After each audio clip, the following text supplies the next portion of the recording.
శ్రీ పరాభవనామ సంవత్సరంలో తులారాశి మిత్రులారా మీకు ఎలా ఉండబోతుంది అని చూడబోతున్నాం. ముందుగా మీకు తులారాశి మిత్రులందరికీ కూడా శుభాకాంక్షలు.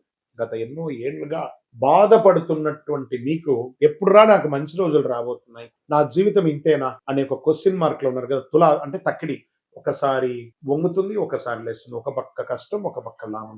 ఇది ఎప్పుడు సమానంగా ఎప్పుడు అవుతుంది గురుగారు? మా జీవితం అంతా పైకి కిందికేనా?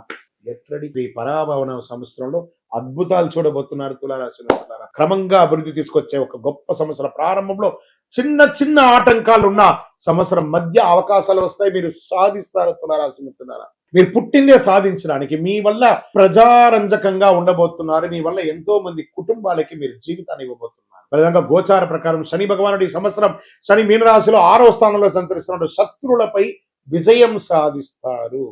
పోటీ పరీక్షలో విజయం, ఆరోగ్యంపై మెరుగుదల, కష్టానికి మంచి ఫలితం.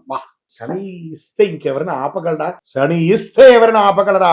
అది మీకు ఇవ్వబోతున్నాడు శని భగవానుడు. గెట్ రెడీ తులారాశి మిత్రులారా, అంత అద్భుతంగా ఉండబోతుంది. ఇంకా గురుడు ప్రారంభంలో 9వ ఇంట్లో, జూన్ 2 గురువు భగవానుడు 10వ ఇంట్లో, అక్టోబర్ 31 11వ ఇంట్లో, జనవరి 25 2027 తిరిగి 10వ ఇంట్లోకి రాబోతుంది. ఉద్యోగంలో పురోగతి. చూడండి, శని భగవానుడు గురు భగవానుడు బాగున్నాడు. ఇంకేం కావాలి?